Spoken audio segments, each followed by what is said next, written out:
Ucapkan kepada Ustaz di atas doa yang penuh menyentuh jiwa. Tuhan tolong lembutkan hati dia untuk terimaku seadanya, kerana aku tak sanggup, kerana aku tak mampu hidup tanpa dia di sisiku. Siapa tahu lagu ni? Apa tajuk lagu dia? Apa? Apa dia? Ombak rindu. Dan begitu jugalah tajuk pada malam ini tentang dilema ombak rindu. Dan malam ni sebenarnya saya cukup teruja sekali kerana panel kita yang kita jemput khas datang bersama-sama kita pada malam ini adalah seorang panel yang bila dia berceramah tu lawak dia santai tapi sampai. Saya waktu bulan puasa baru-baru dengan satu family baru kenal tahu Ustaz Syamsul Debat ni. Saya pun tak tahu kenapa Ustaz Syamsul Debat. Nanti Ustaz boleh share kenapa nama Ustaz Syamsul Debat, sebab hakikatnya nama Ustaz adalah Ustaz Syamsul Amri bin Haji Ismail. Orang Nogori sebenarnya, tapi tak tahu kenapa Debat. Tapi saya dah buat research, oh padahlah Debat, Masya Allah. Tapi tak apa, nanti Ustaz boleh cerita sendiri. Ustaz, waktu saya bersama keluarga lah buka puasa, buka TV Al-Hijrah, tengok rancangan Ustaz. Nak sahur, tengok rancangan Ustaz. Kita orang pun, waktu tu saya dah niat, saya kata, Mam, satu hari nanti insya-Allah Ija, saya bahasakan di saya Ijaya, Ija nak berprogram bersama dengan Ustaz Syamsul Debat. Tu Masya Allah dapat tawaran daripada SMK Pekanbaru ni untuk berprogram sekali dengan Ustaz Syamsul Debat. Dan teruslah satu family saya, mak saya, ayah saya, adik saya semua daripada KL ni sanggup turun ke Parit Buntang ni. Terlebih pula ya. Parit Buntang ni untuk berprogram bersama-sama. Dan paling mengharukan, tak tahu nak abang ada tukar dah, ada mula ni. Bila penuh di kawasan semua SMK Pekanbaru ni, ramai sangat orang datang untuk menuntut ilmu. Dia kata bukan kepada anda semua. Macam siam pula bunyi dia. Tak apalah, tak apa. Okey, tapi tak apalah. Ustaz, sebelum Ustaz mulakan, Ustaz nak buat tazkirah sikit ataupun berkenaan dengan topik kita hari ni. Kami semua nak tahulah juga pasal apa nama Ustaz daripada Syamsul Amri pi jadi Ustaz Syamsul Debat tu. Debat, itu debat. Tu Nogori. Silakan Ustaz. Bismillahirrahmanirrahim. Assalamualaikum warahmatullahi wabarakatuh. Assalamualaikum warahmatullahi. Alhamdulillahirabbil alamin, wassalatu wassalamu ala asyrafil anbiya wal mursalin wa ala alihi wa sahbihi ajma'in. Subhanaka la ilma lana illa ma 'allamtana innaka antal alimul hakim. Rabbi shrah li sadri wa yassir li amri wahlul 'uqdatam min lisani yafqahu qawli. Terima kasih saya ucapkan kepada saudari Ija. Dah disebahasakan diri Ija, saya panggil Ija lah kan. Ya, saya pun sebenarnya teruja nak bersama dengan dia di atas pentas ni kan. Jadi bila ramai yang tanya soalan ni, malahan ada yang tanya dalam Facebook, apa pasal nama Abah Debat? Asal lah tahu orang tak faham kan. Rupa-rupanya inilah penjelasannya. Nama penuh saya Syamsul Amri bin Ismail. Nama glamour saya rahsia. Nama glamour adik-beradik panggil rahsia. Dia dah beritahu nama dia Ijah, nama saya lain. Lagi manja daripada nama Ijah tu. Saya kebetulan dulu waktu belajar di universiti dulu aktif dalam debat dan pidato. Itu sebabnya orang kaitkan. Dan jawatan saya dalam debat ni Presiden Pertubuhan Alumni Debat Malaysia. Tapi orang payah nak ingat alumni Debat Malaysia tu, akhirnya dipanggil Syamsul Debat. Adik-beradik saya 5 orang, semua Syamsul. Syamsul Debat ada, Syamsul Debab ada, Syamsul Dobi ada, macam-macam Syamsul ada. Jadi yang kat depan anda ni Syamsul Debat. Macam tu lah lebih kurang. Jadi okey. So memang Ustaz Tera berdebat lah, Masya Allah. Tak adalah Tera, boleh lah. So Ustaz boleh mulakan untuk membuat, kita tajuk kita malam ni adalah dilema ombak rindu. Kita tahu dalam kehidupan kita ni ada Pahit getir hidup dan pengorbanan terpaksa dihadapi demi kejayaan. Ada cabaran-cabaran dia Ustaz. Jadi amat kat sini bukan saja mak-mak, ayah-ayah, adik-adik pun ada juga. Mungkin Ustaz boleh buat introduction berkenaan dengan topik kita malam ni. Silakan Ustaz. Jadi kalau, terima kasih atas soalan tu. Jadi kalau kita cerita tentang ombak rindu ni, besarlah maksudnya ni. Yang ada kat depan sini, yang ramai ni, jutaan manusia yang berada di hadapan saya. Saya anggap juta lah sebab tak berapa perasan golap. Saya agak-agak ramai ni, melempah sampai keluar kan. Jadi yang bagus bila dah ramai macam ni kan, bayangkanlah, tak cukup ni dengan grandstand pun ada, hati-hati tu pun ada. La ilah Allah, ramai orang kan. Cuma yang tak datang lagi ramai lah kan. Jadi fikir okey. Jadi bila sebut tentang dilema ombak rindu, dilema ombak rindu, begitulah bab kata Eliza tadi, cabaran dalam dunia rumah tangga, dalam dunia alam perkahwinan ni memang banyak. Pelbagai onak dan duri. Kan? Dilema ombak rindu ni timbul sebab, menurut pandangan saya lah, dilema ni timbul sebab sebelum kahwin dan selepas kahwin lain. Cuba tengok ni, perempuan ni duduk depannya, laki tak mana duduk tak. Dulu duduk sesama sebelah-sebelah macam ni, berpegangan tangan, jangan pisah, tak nak duduk sebelah. Abang janji macam mana, macam tu kan. Ini awak masuk lu, abang cari parking sampai sudah tak jumpa parking kan. Dulu lain, sekarang lain. Dulu kalau tak jumpa kan, dulu ya Allah, awak gimana, pergi mana, abang pergi toilet lah, rindu, pergi toilet rindu kan dulu. Tapi sekarang kan, sekarang bukan orang sini lah, tempat lain. Sekarang bila suami balik, isteri boleh cakap, kau tengok rimau dah balik, rimau panggil kan. Cuba elok-elok cakap dulu. Dan bila sebut tentang ombak rindu, rindu tu semakin membuat-buat. Tetapi kenapa dulu rindu, sekarang dah tak ada lagi? Kenapa? Sebab kadang-kadang bercinta bagai nak rak sebelum kahwin, tapi selepas kahwin, cuba tengok orang dulu-dulu. Orang dulu-dulu dating tak ada. Malahan bila dah meminang pun, nak jumpa pun tak boleh dulu. Lepas tu bila kahwin, tak nampak lagi muka, sebab muka ada tirai. Dulu kan dia ada tirai, tak nampak. Dalam bilik pengantin baru dapat buka muka. Lah, apa macam tu bana raman kau. La ilah. Tapi tak lawa ke, tak handsome, kekal bahagia sampai ke akhir hayat. Tapi hari ni kan, disebabkan dah terlampau beria bercinta sebelum kahwin, semua rahsia habis kan. Kadang-kadang kita pun tak faham tu dilema lelaki ni, tak faham pada orang perempuan. Dulu kahwin cakap, saya kalau boleh kan nak cari lelaki yang macam mana tu Liza, nak cari suami macam mana nya, rahsia. Nak cari suami yang rahsia. Bila suami itu tak cerita, marah, cakap lah katakan. Tadi dia yang cakap nak rahsia tadi. Yang pertama rahsia, yang kedua lelaki. Lelaki nak kan. Bila lelaki itu menunjukkan kelelakian, dia marah kan. Lumrah lelaki nampak perempuan, ya Allah, abang marah tu. Lelaki ketiga, taat perintah Allah. Itu nombor satu sebenarnya. Taat perintah Allah. Ada ciri-ciri. Tapi kebanyakan perempuan dia cakap, saya kalau boleh kan nak lelaki yang funny, yang kelakar, menghiburkan hidup saya sehari-hari. Macam itulah gayanya kan. Bila dah kahwin kan, suami tu buat lawak, awak boleh serius tak? La ilaha illallah. Dulu kau cakap macam mana kan. Lepas tu sebelum kahwin macam mana? Membayangkan macam-macam. Besok kan kalau kita dah kahwin, perkataan lelaki pun sama. Sebelum kahwin perkataannya banyak. Nanti esok kan kalau kita kahwin kan, hujan turun renyai-renyai, anak berlari-lari kan, ditemani pelangi, Kemudian angin sepoi-sepoi bahasa, awak buatkan air kopi untuk saya. Ya Allah, seronoknya. Sebenarnya cerita pasal air kopi tu, tapi dia punya bayangan tu kan, punya banyak perkataan. Yang perempuan tu pula, ya Allah tak sabar rasanya. Macam tu lah keadaan kan.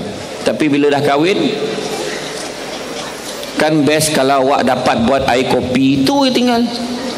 Perkataan yang hujan turun renyai-renyai, air bergelombang tadi, tak ada dah.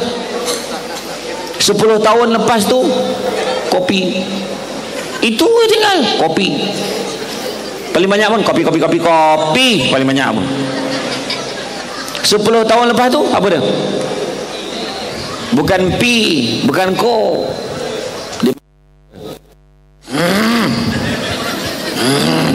Jawablah, faham dia, faham. Mak tak?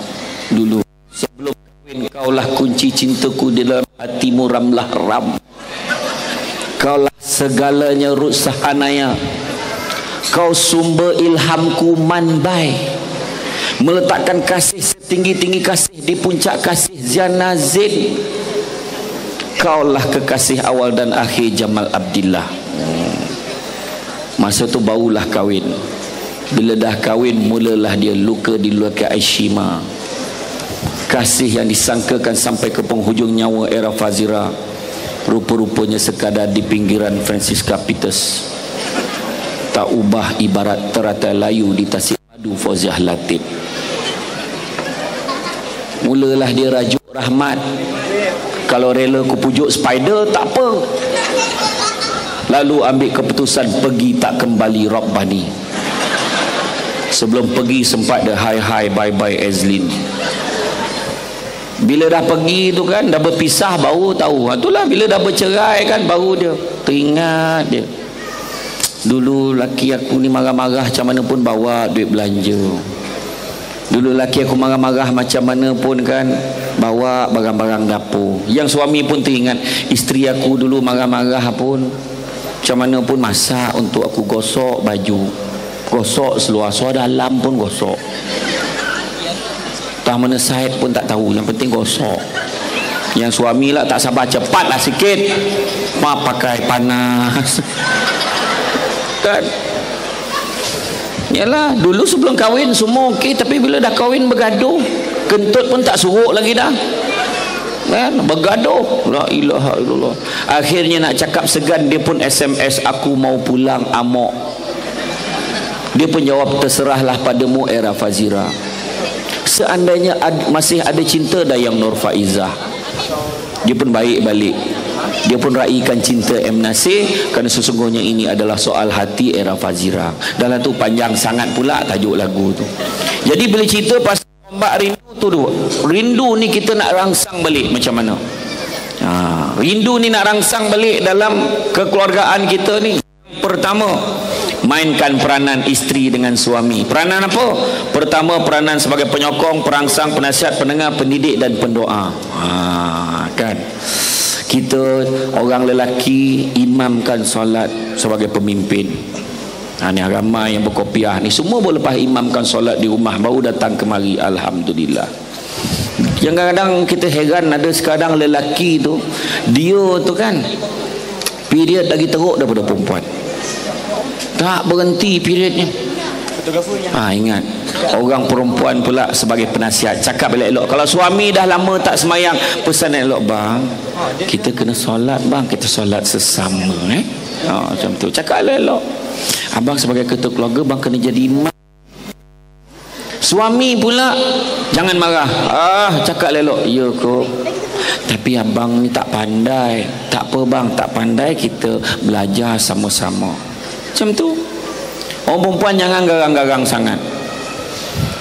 Penasihat kena tenang, sabar. Kadang-kadang orang perempuan ni dekat sini memang, kalau kat luar dia lembut, dia macam Eliza ni lah, lebih kurang. Assalamualaikum. Macam tu kat luar, kat rumah dia dah pakai rasmi, dia kan belum tahu lagi. Kan tak, Eliza okey, orang lain ni saya cakap. Aku bini. Cik Samsul dah minum ke belum? Balik rumah dia dah buka ni kan, dah mengebang pakai uniform baju binatang kan. baju kelawar, mencari habitat, faham, sampai kat ruang tamu, faham. Tu orang lelaki balik tu dah terbayang tu berapa ekor kelawar hari ni. Macam tu lah mereka kan. Tu kadang-kadang orang perempuan ni dekat rumah dia lembut, dekat luar lembut, dekat rumah ya Allah garangnya. Mulalah ada loudspeaker pagi mandi, astagfirullahalazim, satu lorong dengar suara tu, la ilaha illallah. Cuma satu permintaan saya pada orang perempuan, juga pada Heliza apabila telah berumah tangga, jika anda marahkan anak, jangan pindahkan pada suami. Boleh marah anak, jangan pindah pada suami. Suami tidak berdosa dalam hal itu. Kadang dia marah tu anak tu, pergi mandi, dah pukul berapa nak mengaji, la ilaha illallah, geram aku, pergi mandi. Suami pun sampai, assalamualaikum, salam. Mana buat lembut dia tiba-tiba, abang dah balik. Abang dah balik. Apa marah ni, biasalah abang anak kita. Pergi mandi. Mana dia asing kan. Macam tu. Oh betul. Ini tak. Pergi mandi. Pukul berapa aku tampar kan, geram betul aku budak. Pergi mandi. Wih ke budak ni. Assalamualaikum. Ni sekor lagi. La ilaha. Suami tu baru sampai.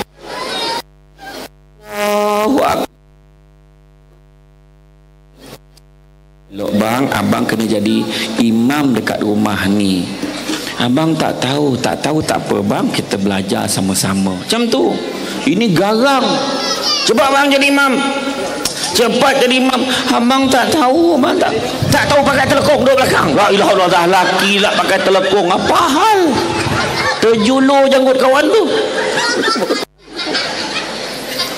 Aduh, garangnya pula lah kan.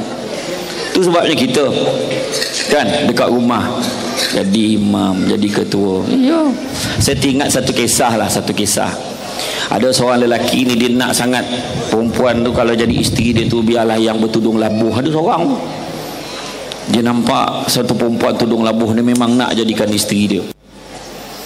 Dia pun pergi, assalamualaikum, saya nak jadikan awak isteri saya. Dia pun astagfirullahalazim, saya tak dapat buat keputusan. Orang baik kena tanya ayah saya. Kalau ayah saya setuju, saya setuju. Orang baik. Tunjukkan saya di mana rumah ayah awak. Cik jalan. Perempuan tu jalan depan, dia ikut belakang. Lepas tu lelaki tu tegur, cik, bagi saya jalan kat depan tergugat iman saya. La ilaha illallah, budak perempuan tu, apakah ini pilihan hatiku? Macam tu lah kan. Lepas tu bila dah jalan kan, dia berbual. Dia pun tanya budak tu, nak tanyalah, ayah kerja apa? Ayah tak kerja, ayah pencen. Oh ya ke, pencen apa? Pencen pejabat agama. Pejabat agama? Habis sekarang ayah buat apa? Sekarang ayah imam satu kat kampung. Imam satu. Langsung takut dia. Dia pun tanya, rumah awak yang mana tu, yang tudung yang bumbung biru tu? Tak apa, awak tunggu, kejap lagi saya datang. Dia keluar beli jubah, beli serban. Datang, ya Allah, tunduk sampai nak menyarap kat lantai. Jumpa bakal bapak mentua, salam cium tangan, berjilat macam ni.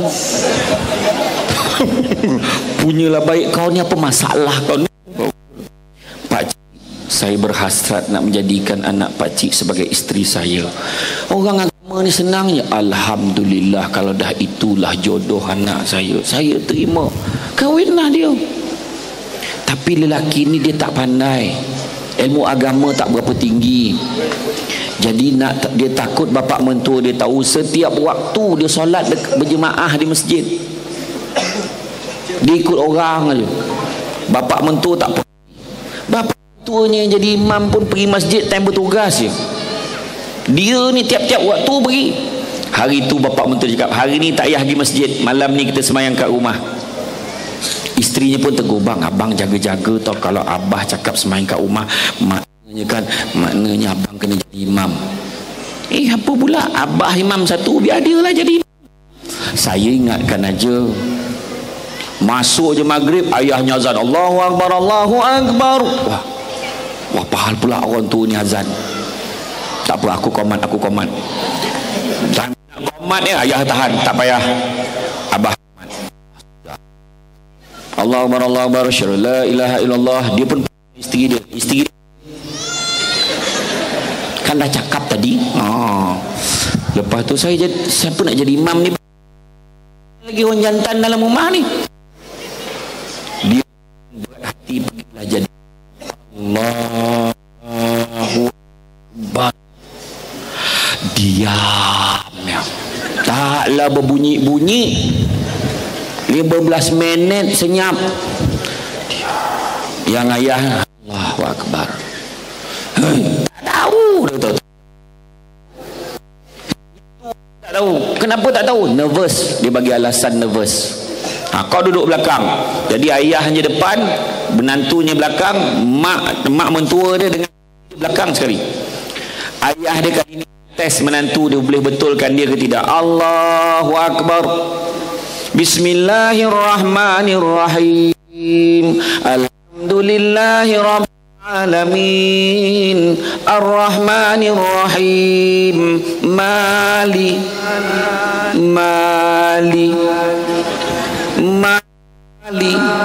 Dia suruh menantu dia betulkan. Mali. Menantu apa lah konon tu ni mali tu Mali. Yang isteri ni cuit pinggang suami dia. Likiyaumiddin. Bapak mentua dia lega. Okey, satu dah okey, lepas. Maliki yaumiddin. Iyyaka na'budu wa iyyaka nasta'in. Ihdinas siratal mustaqim. Siratal ladzina an'amta 'alaihim ghairil maghdubi 'alaihim waladdallin. Amin. Kali ini dia nak tes ayat paling pendek sekali. Bismillahirrahmanirrahim.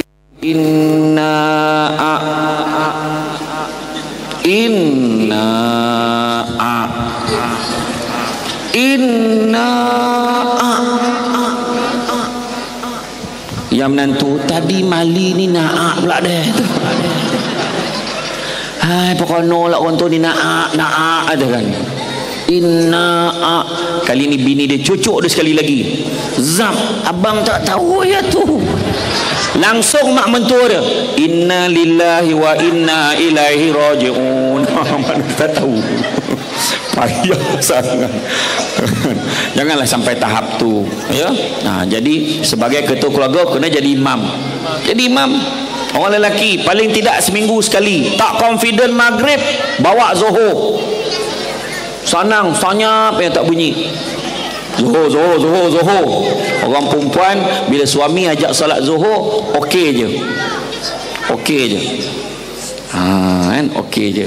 Jangan sindir pula lah Zuhur beranilah, cuba maghrib tengok. La ilaha illallah. Biarlah mula dengan Zuhur dulu. Yang kedua, taat pada suami dalam semua hal yang dibenarkan oleh syarak. Begitu juga suami jaga hati isteri. Apa permintaan isteri cuba dipenuhi. Kalau tak boleh, cakap dengan elok, jangan gaduh-gaduh. Dulu boleh cakap elok-elok, kenapa hari ni tak boleh cakap elok-elok? Kalau tengok pasangan kan yang sekarang belum kahwin kan, kita boleh tengok tu dalam kereta tu kat traffic light tu, kalau belum kahwin dia tepuk tampar tu, bam ditolak kepala lelaki tu terkena kat cermin tu tolak dia macam tu, makna tu belum kahwin tu. Tapi kalau kat kereta sebelah tu, kalau kereta besar tu kan cenya menung lelaki tu menang steering. Yang perempuan tu tak habis-habis betul tudung gitu kan, makna tu dah kahwin lah, kahwin. Kalau sampai menung tengok cermin luar tu maknanya dah lama kahwin kan. Sekarang ni kemesraan tu, kemesraan. Orang perempuan kalau nampak suami dia bawa kereta penat kan, picit lah suami macam tu. Tu betul. Iya, ini tak kadang kesialan jauh kan. Daripada mana tadi dia lah? Daripada KL sampai sini 3 jam. Ya, 3 jam. Tu belum tambah dia sesat lagi tu. Dah 4 jam. Tak apa dia sosek kat Perak ni pun tak tahu. Kan sesat. Orang perempuan ni ingat, temankan suami. Jangan risau bang. Kadang-kadang orang perempuan ni kalau temankan suami, jangan risau bang, saya akan temankan abang, no problem. Baru selekoh pertama mengangur-ngangur tidur kan. Ialah orang lelaki bawa kereta dia jarang tidur, dia tahan-tahan muka tu. Dia tips nak hilang ngantuk, kunyah lado, bawa 3 biji daripada Perak sampai Terengganu, tak boleh tidur. Kan? Dia tip dia orang lelaki ni jangan tu, sebab orang lelaki dia akan menyerlahkan tidurnya tu penat dengan dengkuran dia. Orang perempuan syukur banyak-banyak. Kadang-kadang dia mengungut, alah hai banyak barang nak komeh dalam rumah ni. Syukur sebab makna dia ada rumah, orang lain tak ada rumah pun. Baju dah ketat, syukur, tu makna dia cukup makan. Kan? Banyak baju nak lipat, kan orang perempuan sekarang dia paling mengungut pasal nak lipat baju. Selonggok baju. Aduh, bilalah nak keluar mesin melipat baju. Mesin basuh dah ada, mesin lipat baju tak ada. Betul tak? Jadi dia pun mengungut. Jangan mengungut, itu tandanya kita ada pakaian. Kita mengungut suami kita tidur berdengkur, jangan mengungut. Syukur sebab dia tidur sebelah kita, bukan tidur dengan orang lain. Betul tak? Betul. Orang lelaki ni kalau berdengkur, maknanya siang tu natijah kuek dia kojo. Betul. Kalau dia berdengkur, tu ponek tu. Kalau yang lagi ponek dia berdengkur, hujung tu ada bunyi sikit. Tu dua. Yang paling ponek dia bercakap time dia berdengkur tu. Tu penat betul. Tengok kategori yang mana. Kadang-kadang ada orang perempuan dia ngadu kat saya, kadang-kadang dia tak boleh tidur, dia bangun dia duduk tu tengok suami dia berdengkur. Tengok. Tak boleh dia tidur, tengok suami dia.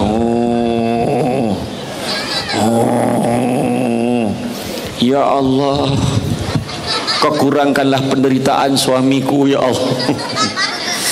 Dia yang paling dahsyat dia tengok, adalah tercakik tu. Pahalat tu kan. Itu macam totolan sudu lah. Kan? Macam itulah tahap orang lelaki ni penat kadang-kadang. Kemudian fahami kerenah pasangan. Orang lelaki kalau dia nampak orang perempuan tu macam mood tak elok, dah faham dah. Oh, ini mesti ada benda dimarah ni. Kadang-kadang dia buat tak tahu, malas nak layan. Tak boleh, kena layan. Kena layan. Dulu kan pujuk macam mana pun. Alah, minta maaf macam mana pun. I love you. Dulu saya pernah waktu sekolah nampak dulu nampak perempuan kat seberang jalan kan. Saya pun buat macam ni. Masa tu hujan, berteduh kat bus stop. Perempuan tu kat bus stop belah sana, saya dibabai balik. Wah. Saya pun buat macam ni. Disambut macam ni, la ilaha illallah. Saya pun menyabung nyawa, melintih jalan pergi jumpa perempuan. Assalamualaikum, berkhabar? Lah tak boleh cakap kan, padan muka dan kan. Kan, tapi tak tergamak saya kan, sebab dia budak baik kan, saya ni tahu kan. Faham kerana orang perempuan kalau depan cermin, kalau tertiba macam ni kan, orang lelaki nak sikat rambut dia, nak sikat rambut, nampak perempuan macam ni macam ni, kita dah tak nampak cermin tu. La ilaha illallah, apa lakut dah jatuh pula dah kan. Kita tak nampak cermin dia ni. Tu tandanya apa? Tu tanda baju baru tu. Jangan tanya. Orang lelaki jangan tanya, bahaya. Baju baru ke? Tahu tak apa. Tak nak tanya ke berapa harganya? Kan dah. Berapa harganya? RM500 belum habis bayar lagi. Tu ayat yang nak disampaikan sebenarnya. Tolong bayar. Yalah, nanti abang bayarlah. Buat tu. Kan? Kena tahu kerana kalau orang perempuan pula nampak suami berbalik muka bengis, faham kerana suami aku balik kalau macam ni kena buat air sejuk. Takkan tak tahu. Kadang-kadang suami tu dah lah bengis balik, dia boleh tanya, baru balik bang, apa punya soalan tanya? Dia baru balik, kau boleh tanya baru balik bang. Baru balik bang, takkan baru nak pergi kata. Minum apa? Lah racun tikus siapa yang ada kat dapur tu. 20 tahun kahwin tak tahu. Ya apa? Bang, abang duduk dulu bang, saya ambilkan air kegemaran abang, air kopi. Tapi abang nak ais ke nak yang panas? Macam tu tak apa tanya. Tak kisahlah sebab tegur dalam ni ada. Liza kena Pertama, tegur saja. Tegur saja tu macam mana? Balik rumah, Assalamualaikum, salam, makan, dapur. La ilah tahu. Macam kawan-kawan. Yang kedua, tegur dengan fakta. Awal bang balik hari ni, kurang kerja kat pejabat. Awak masak tak hari ni? Masaklah, fakta. Lauk apa? Ikan bilis telur dadah, fakta. Kat mana nak makan? Kat dapur lah, takkan kat bilik air, fakta. Nampak tak fakta? Tapi yang bagus, tegur dengan fakta dan perasaan. Makin teruk jatuh. Tegur dengan fakta dan perasaan. Apa maksud perasaan? Maksud perasaan dengan penuh perasaan. KPI dia, tangan depa. Suami balik, isteri tangan depa. Abang. Tapi bagi warning no, jangan terus buat no. Abang kena sawan babi lagi tu.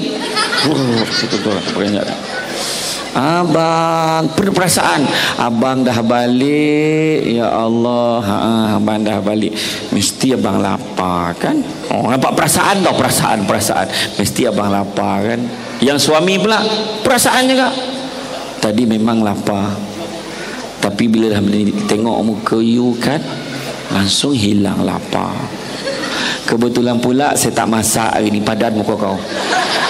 Tak masak ke? Masaklah gurau aja. Ini masak lauk apa? Masak lauk kegemaran abang. Tak lain tak bukan ikan bilis telur dadah. Fakta tu dengan perasaan. Bila makan kat dapur kan, bila dah habis makan, 90% lelaki gagal mengucapkan terima kasih kepada isterinya selepas isterinya masak. Betul ke tidak? Betul tak? Pak sedih ni, betul. Cakaplah, makasihlah you masak untuk abang. Abang tak ada apa-apa lah tu, sebab saya sayangkan abang. I love you too. I love you more. Macam tu kan? Macam tu lah. Iyo. Orang perempuan ingat tu, makan dia memang kena, dia 4S. Pertama, solat sesama, cerita solat jemaah. Yang bagus bila solat nanti akhirnya di hujung tu ada doa. Bila doa kan, macam saya lah doa, ya Allah ya Tuhanku, doa bahasa Melayu, sesungguhnya aku sayangkan isteriku ya Allah. Sonok tak? Apalah kau sonok lah bini dan kau lah sonok. Tak apalah. Kalau suami kita sonok, sesungguhnya ku sayangkan isteriku ya Allah. Sonok tak? Bila doa macam tu, anak mesti tengok mak dia. Ya Allah, sesungguhnya aku sayangkan isteriku ya Allah. Nama mak dia Heliza, bukan nama sebenar. Yang mak pula pandang depan lah. Orang nak feeling pun tak senang. Aku juga sayang anak sulungku ya Allah. Along namanya. Kan anak sulung kan Along kan. Aku sayangkan anak sulungku Along ya Allah. Long nama kau lah Long. Nampak dia bisa. Aku sayangkan anakku yang kedua Ngah nama kau pun ada. Aku sayangkan anakku yang ketiga Alang. Tahu tak apa. Dia jawab tu. Anak tu bila pergi sekolah, dia cerita dengan kawan-kawan dia, malam tadi kan ayah kita kan dia doakan, dia kata dia sayang kat kita. Ayah awak ada doa tak? Jangankan doa, semayang pun tak tu. Kan dah bocor tu. Faham tak? Orang lelaki kalau nak marah isteri pun dalam doa senang. Sebab kita nak menghadap isteri tak berapa berani. Dia bukan takut bini dah, bini yang menakutkan. Ingat tak kisah raja tu? Raja yang takut kat permaisuri tu. Dia takut kat permaisuri, dia panggil semua orang lelaki dalam negara tu, panggil datang. Semua lelaki datang tu. Hari ni better nak tanya, siapa yang takut bini berdiri belah kanan better? Semua pergi belah kanan. Lah. Tengok ada seorang siap polok tiang. Kamu kemari. Apa pula? Tuanku nak jumpa, tuanku lah turun. Lah, lagi berani ni. Raja dia cakap macam tu. Dia pun turun. Cubalah kau beritahu aku, macam mana cara nak lawan bini ni? Patik lagi takut bini. Asal kau tak pergi belah sana? Bini patik dah pesan, jangan pergi mana-mana, tunggu sampai dia sampai. La ilaha illallah. Lagi tahu takut dah. Kan? Jadi dalam tu doa tu kan, nak marah isteri dalam doa senang. Ya Allah, ya Tuhanku, kau bukakanlah hati isteriku, ya Allah, kerana sesungguhnya seorang yang sangat degil, ya Allah. Yang bini kat belakang, dia pun sama. Menjawab pula tu kan. Jadi makna pertama solat sesama. Yang kedua, makan sama-sama. Orang perempuan boleh tak makan dulu sebelum suami makan? Boleh tak? Boleh ke tidak? Boleh ke tidak makan dulu sebelum suami makan? Tak boleh kata. Kalau laki kau khusus 3 minggu macam mana? Ya Allah, lapailah. Dah kurus macam Heliza dah 3 minggu tak balik-balik. Boleh tak makan dulu? Boleh dah, suami lambat cerita lapar pula kan. Boleh tak makan dulu? Boleh, makanlah bila suami balik. Tengok tu, makan lagi. La ilaha illallah. Selero jawab, teman aja. Tu duduk dan diam. Macam mana bang kerja tadi? Okey. Macam tu je. Tangan ni diam-diam. Jangan usik lauk suami. Macam mana tadi bang kerja? Okey bang. Ya Allah, habis ayam tu. Yang suami ni macam ni. Kan lama kan tagak. Kau dah makan tadi kan? Makan sesama. Yang ketiga, tidur sama-sama. Apa? Budak ni lobby lah kau. Kalau mak kau tidur sesama.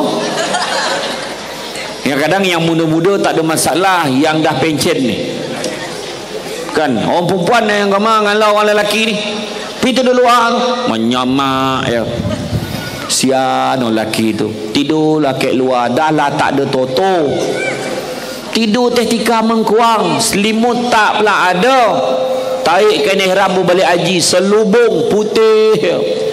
Yang bini keluar nak terkancing, ya Allah, jenazah siapa? Tidur sama-sama. Kadang-kadang bukan nak apa sangat pun, bila dia peluk tu kan, lapik dia lena tidur. Yang keempat, jalan sama-sama. Jalan sesama.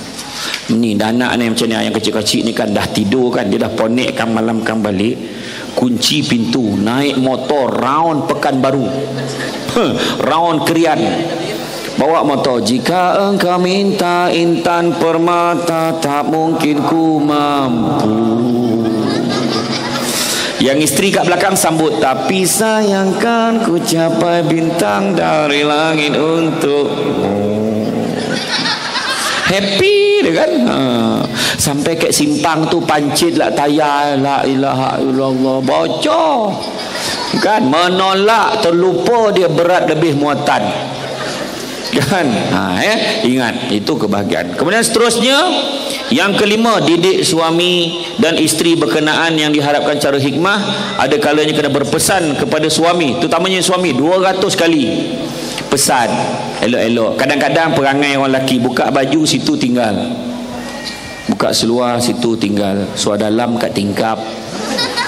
Kadang jadi orang perempuan jangan marah, awak tak nampak ke ni bakul ni letak dalam, sukati saya lah, nak letak mana? Dah gaduh, cakap elok-elok bang, boleh kita berbicara dalam sepatah dua kata? Wah, lain macam ni, risau lagi.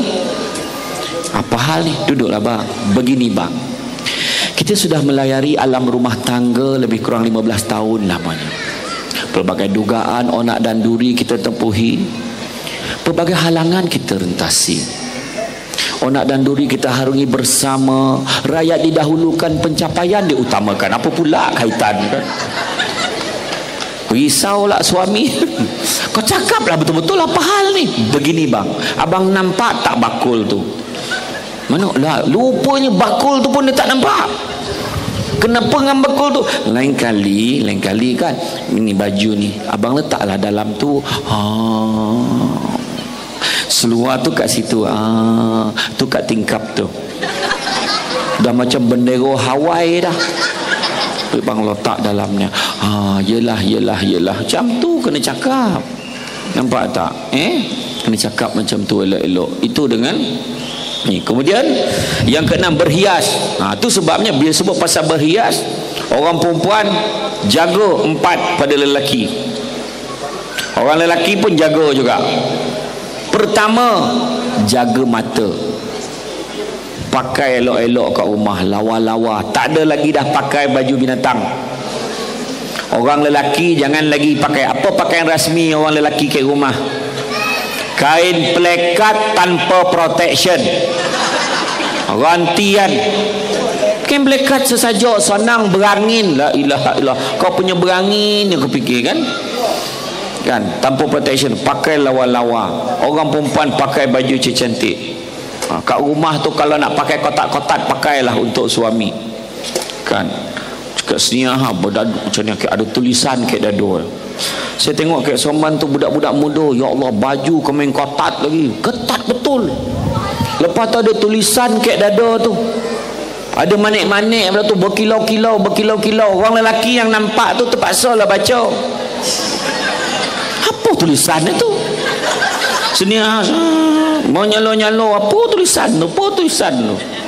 Dah dokek pun perasan apa tengok-tengok. La ilaha illallah, tak peranjat, ya Allah. Lepas tu budak tu menjolin ni, pusing belakang. Rupanya kat belakang ada tulisan lain. Kalau nak cakap la ilaha illallah, tahu betul budak ni. Kita pun panggil, dik, mana kau dapat baju ni, dik? Pasal malam banyak. Mak kau tak marah kau? Mak pun ada satu. Mak kau pakai kat rumah, tak pakai kat luar dah, dik. Kan? Kat rumah pakai lelawat, pakai seksi. Dekat rumah jaga mata suami, pakai lelawa. Ni boleh pakai tudung bawal, siakap, Datuk K, Adi Juma, apa lagi, Pelhaya Aryani. Cik ni nampak tu. Pasnya melambai-lambai, nampak tak? Kan?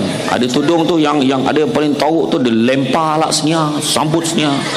Paling goyang-goyang sikit senyap. Lepas tu ada lah tarik macam ni. Lepas tu macam mana nak buat ni? Simpul pusing kan. Sap. Dah macam kungfu kuntau mana dol. Yang lelaki nengok apalah tahu bona pakai tudung sekarang ni. Kan? Tarik macam ni, lepas tu senyap. Lepas tu dah habis terbabit lah suami tu. Bang nak letak mana ni bang? Letak mana? Kau letak lah mana kau nak letak ada.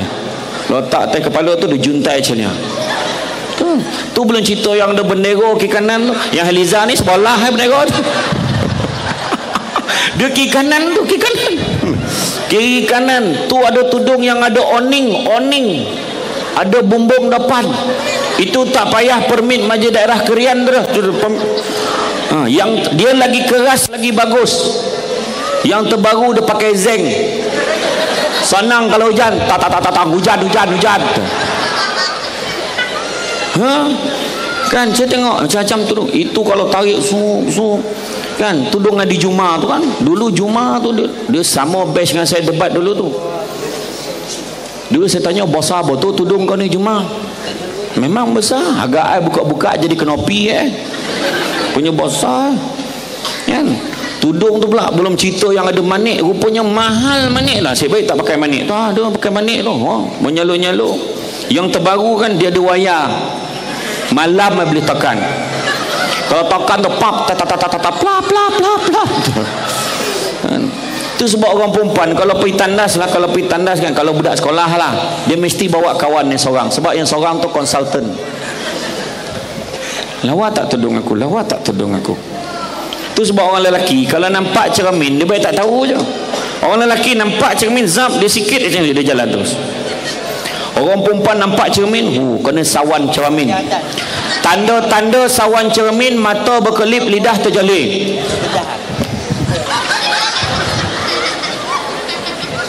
Aku bagi habis nak tengok ini. Bergerak pun tidak tudung tu, tapi climax saya tiup. Tu saya pun tak faham tu. Tak apa kono tiup pun tak tahu. Dia dah macam dah jadi amalan pula dah. Orang lelaki kan kain plekat tak ada macam tu, dia tiup-tiup ada. Mana tahu tak ada. Kan? Maknanya pakai cantik-cantik, tak kira lah tudung apa nak pakai cantik. Orang lelaki pun sama. Tak ada lagi dah pakai kain plekat, tapi tak adalah sampai pakai baju kemeja, pakai tali leher basah sejadah dah, tak. Tapi makna pakai kemas di rumah. Yang kedua, jaga hidung.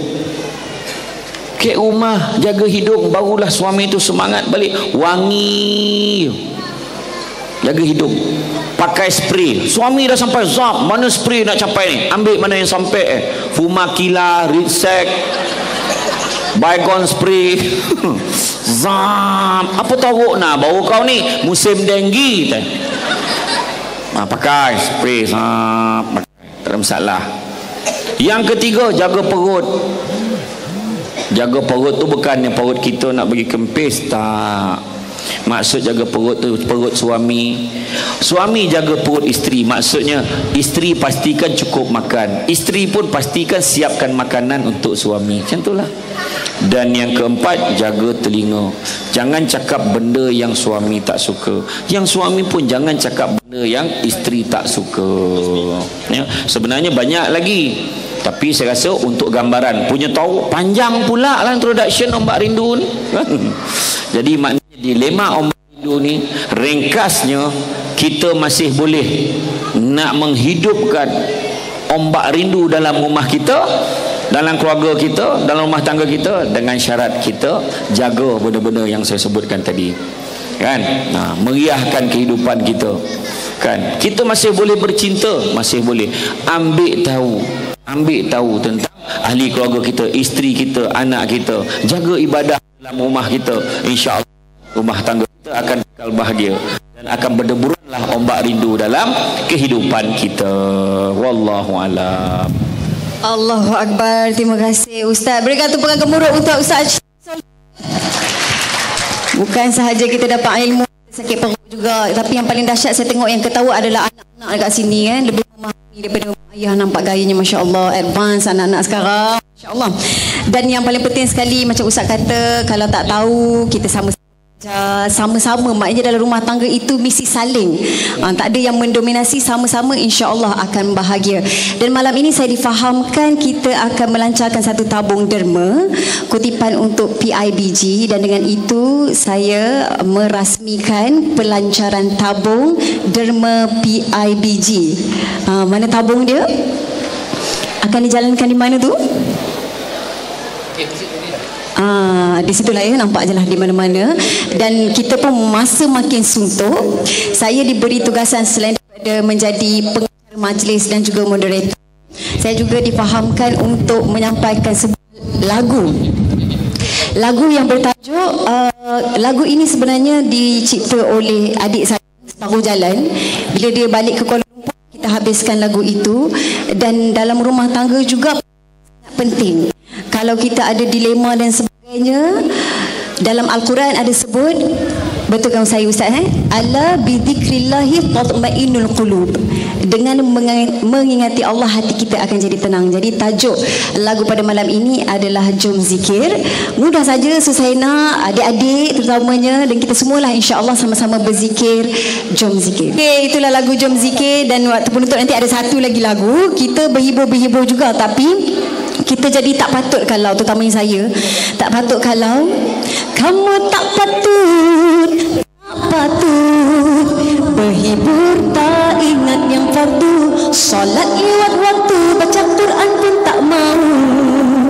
Jangan jadi macam tu, ini tak macam hantu. Jangan jadi macam hantu, jadi macam mana kita untuk berhibur sampai kita tak leka. Caranya mudah sahaja kawan, boleh berhibur jangan berlebihan. Macam mana cara dia? Tepat waktu, baca Quran selalu, kalau tak tahu sesuatu tanyalah pada guru, tuntut ilmu jangan segan silu, barulah lurus jalan kita tuju. Harap tips ini kan membantu. Sekian, terima kasih. Terima kasih. Okey Ustaz. Okey, saya kembali kepada saya sebagai moderator. Soalan pertama ni soalan yang diberikan kepada saya lah, ya, berkenaan dengan ibu tunggal. Kita tahu kalau sebelum tu kita berkahwin, pahala yang kita buat bersama-sama ni berganda. Namun bila dah ditakdirkan, mungkin kita dah kena jadi seorang ibu tunggal, bagaimana kita nak juga juga banyak seorang isteri ataupun seorang ibu tunggal itu nak dapat pahala sama seperti mana mereka yang ada suami itu sendiri. Sebab kita kena menggalakkan banyak tanggungjawab, tapi macam mana nak dapat pahala sebanyak itu, Ustaz? Silakan. Wow, silakan. Terima kasih atas soalan tu. Saya macam nak nyanyi tapi tak dapat lah nak nyanyi sambil jawab tu. Dia semua dia cakap mesti nyanyi kan. Saya tak dapat dah nak nyanyi kan. Tajuk boleh lah saya sebut. Kalau saya nyanyi kan, saya buat album alamat Saudara Maro pun tak nak boleh album tu kan. Jadi bila sebut tentang ibu tunggal, dia nak dapat pahala sama macam suami, macam orang yang masih mempunyai suami. Ni merujuk kepada dia ada dua ibu tunggal ni. Satu ibu tunggal, satu ibu tinggal. Ibu tinggal ni tak jadi isu lah. Tak jadi isu. Jaga anak-anak. Sebab anak-anak ini adalah amanah. Jadi ibu tunggal yang kesian suami, apa pahala dia nak dapat seolah-olah dia masih bersuami. Apa pesanan yang baik suaminya pesan, teruskan. Contoh suami pesan, nanti anak-anak ni pastikan jaga makan pakai dia. Jadi kita jaga makan pakai, ingat pesan suami dulu kita buat. Kemudian kalau ada hutang piutang suami dulu, ada benda-benda tak selesai, kita boleh tolong selesaikan. Sebab kita bimbang amalan suami kita tergantung. Begitu juga kita, apa yang kita boleh buat adalah kita jaga aib suami kita.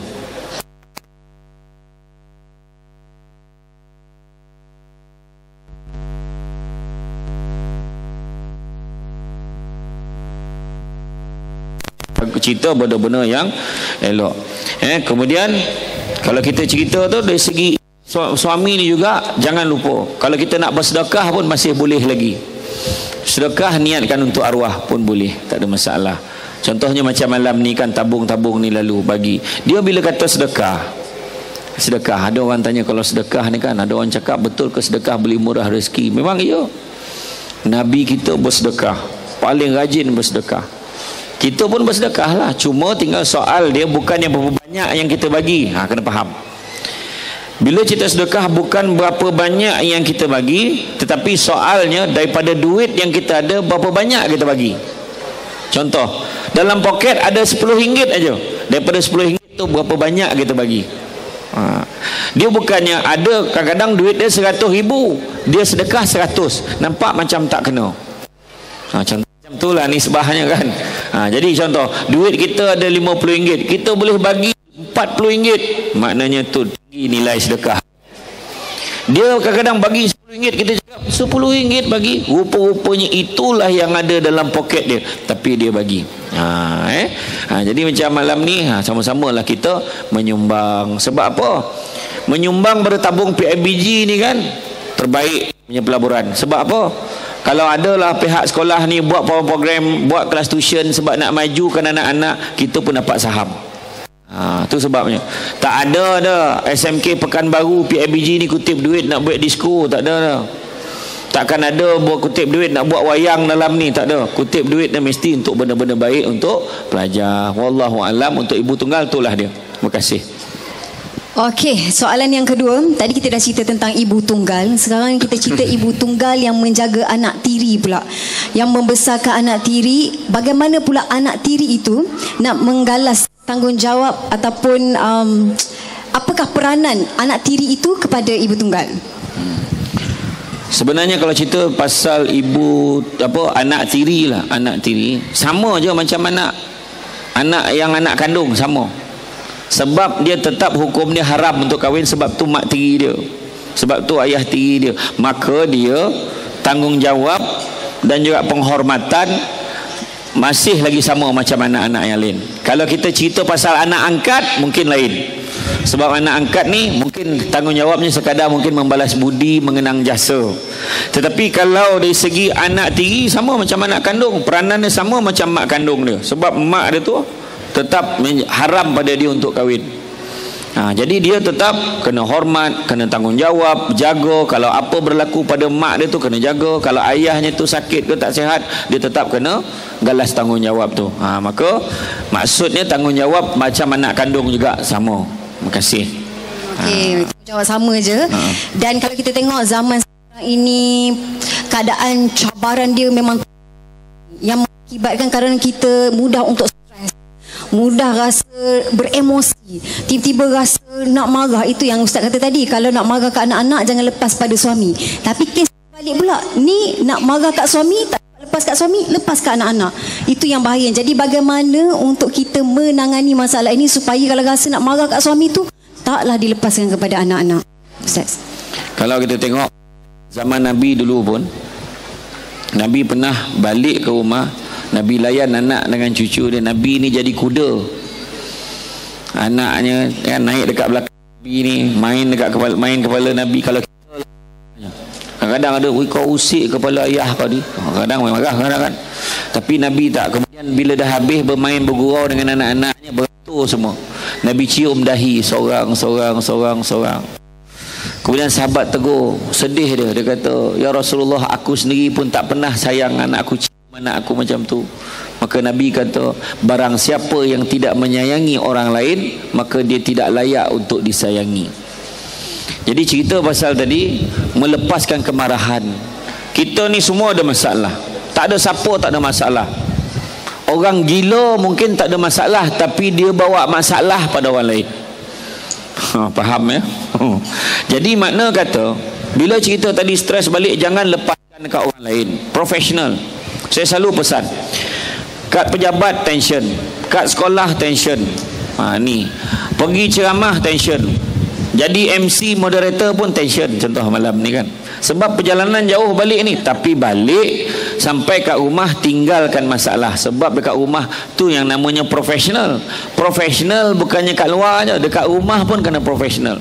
Jangan lepaskan kemarahan pada anak. Kita tengok masyarakat hari ni stres, sampaikan pukul anak, pukul isteri. Tu belum cerita anak pukul ayah, pukul isteri pun ada juga, pukul mak ada berlaku dah hari ni. Malahan sampai berbunuh-bunuhan.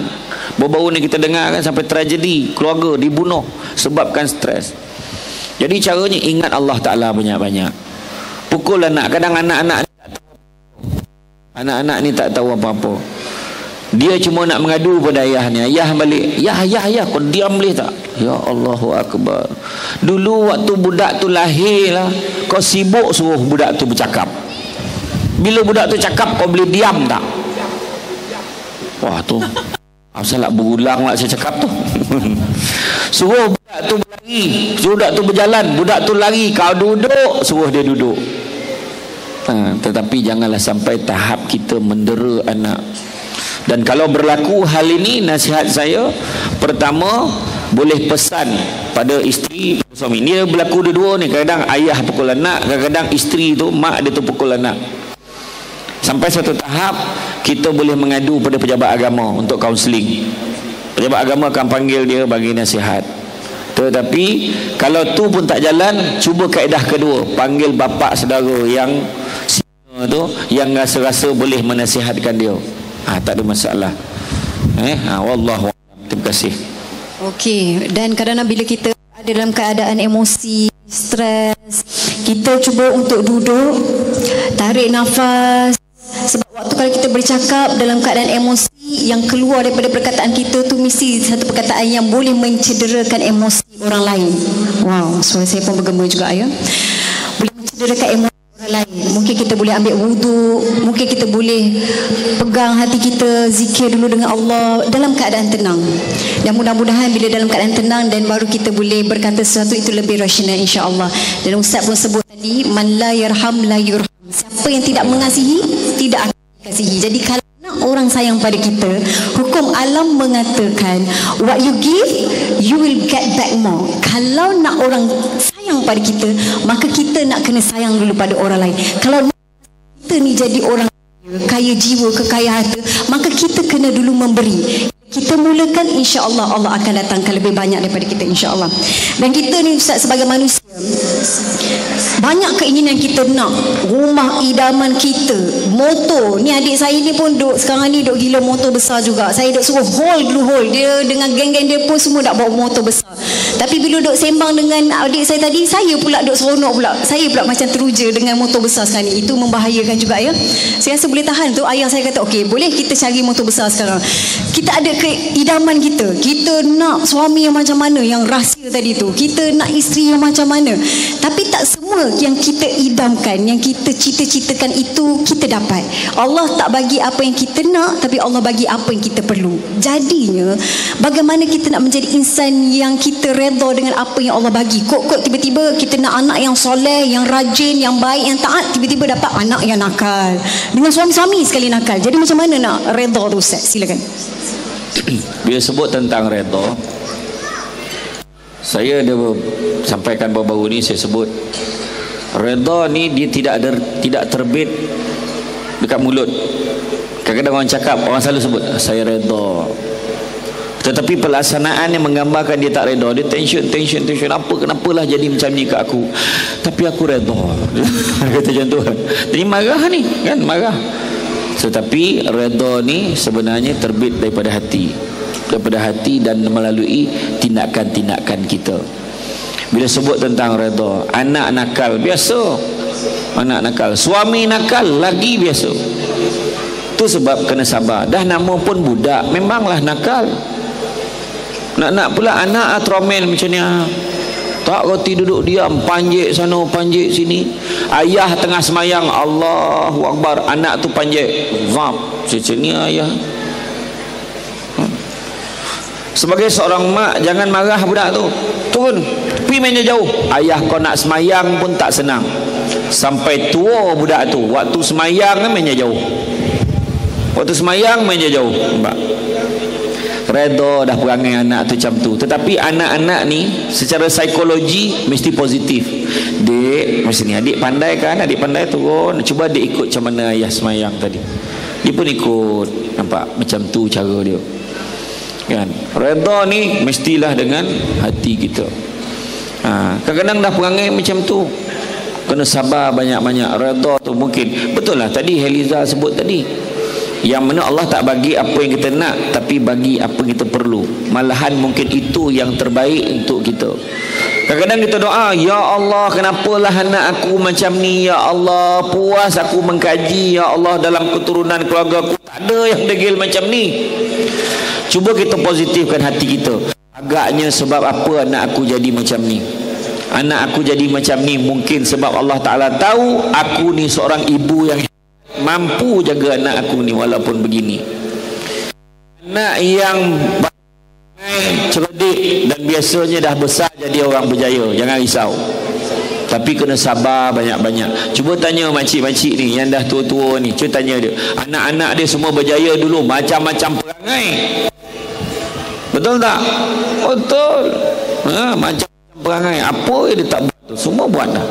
Plastik rumah semua dah buat tu. Tapi bila dah besar jadi orang. Sebab jangan berhenti mendoakan anak kita. Jangan doa benda tak elok. Matilah kau, jatuhlah kau kat simpang tu, accident lah, memang jadi. Tapi positif. Tu sebab orang dulu-dulu kalau marah anak cakap elok-elok, ya Allah, bertuah punya budak. Bertuah, nampak?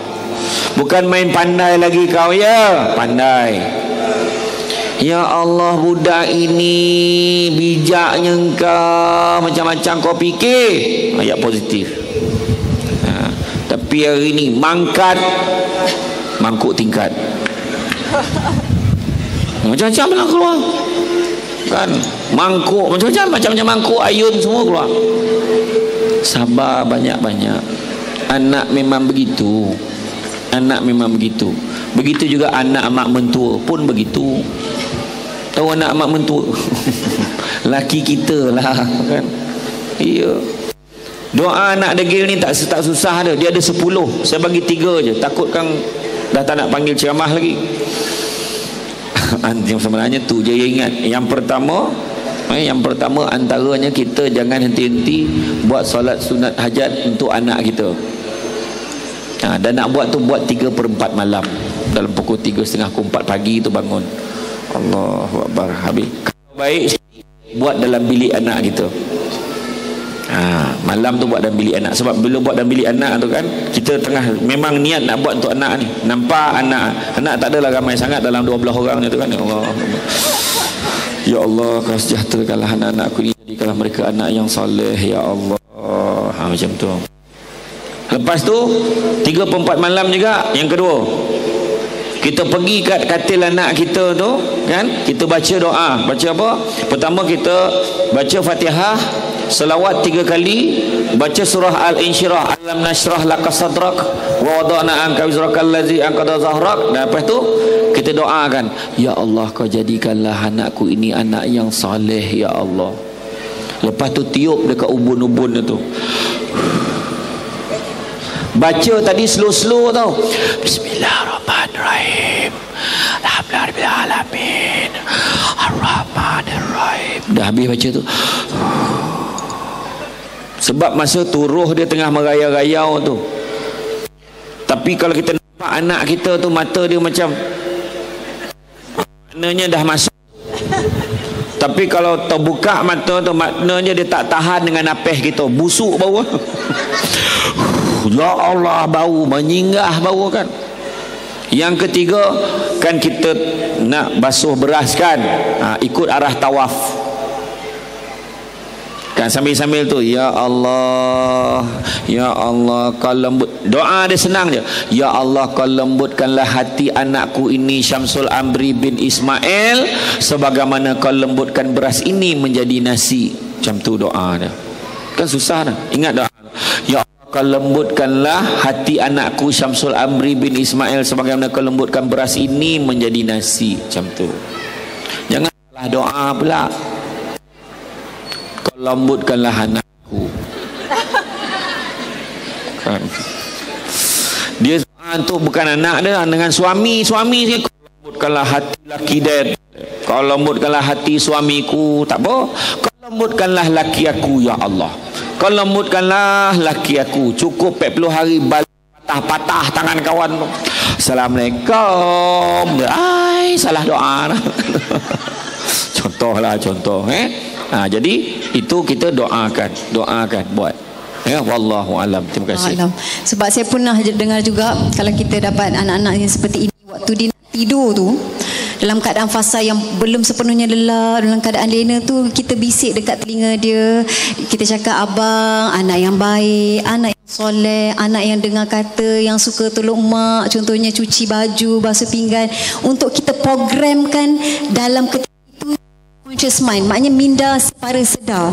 Tiap-tiap malam buat macam tu, dia tak sedar, tapi bila dia bangun pagi tu macam dia nak buat sesuatu, kita programkan seperti itu. Ya, betul Ustaz? Liza bisik tu pun saya pun terasa tu. Dia sebut abang terasa lah, macam cakap kat saya macam tu lah kan. Tak apa kono aku Allah Akbar. Okey, seterusnya kita tengok sekarang ini wanita banyak ni bekerja, ada kerjaya sendiri, keluar pagi, balik kadang-kadang lewat malam, tak sempat nak menguruskan rumah. Jadi bila seorang wanita merupakan seorang isteri dan juga seorang ibu, makanya pengurusan rumah tu tak dapat dibuat sepenuhnya.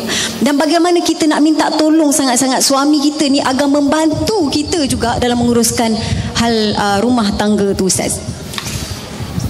Senang cakap elok-elok tu ya. Payah mana. Itulah jawapan. Maksudnya kalau kita cakap orang suami ni, orang suami pula, orang lelaki ni, dia ada ego tau. Dia ada ego. Kadang-kadang orang lelaki ni dia terlupa. Kadang-kadang dia terlupa betapa besarnya pengorbanan orang perempuan. Betul tak? Mengangguk sampai ke lantai cucu-cucu ni kan.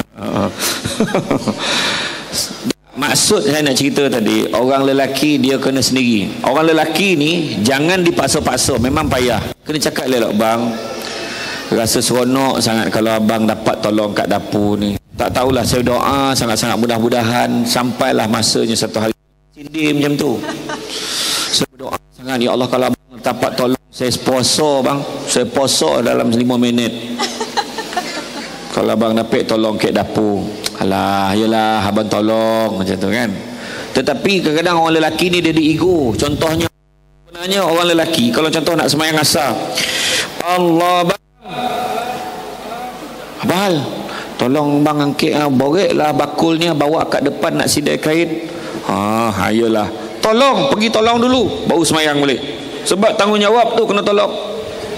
Angkat, sebab katalah isteri tadi ngangkat terjatuh, berdosa suami dia. Dia tak boleh angkit, tolong angkit. Angkit. Dah sampai kat penyidai, dah angkit. Yang perempuan janganlah lebih pula. Dah halang-halang angket tu bang, sidai lah sekali. Mak banyak cerita cekadak kan. Tapi kadang-kadang orang lelaki kalau kawasan kampung lah, kalau sidai kain memang dia alamat motor. Yang depan sekali escort Samsul Debat tadi sidai kain, alamak ada kan. Betul.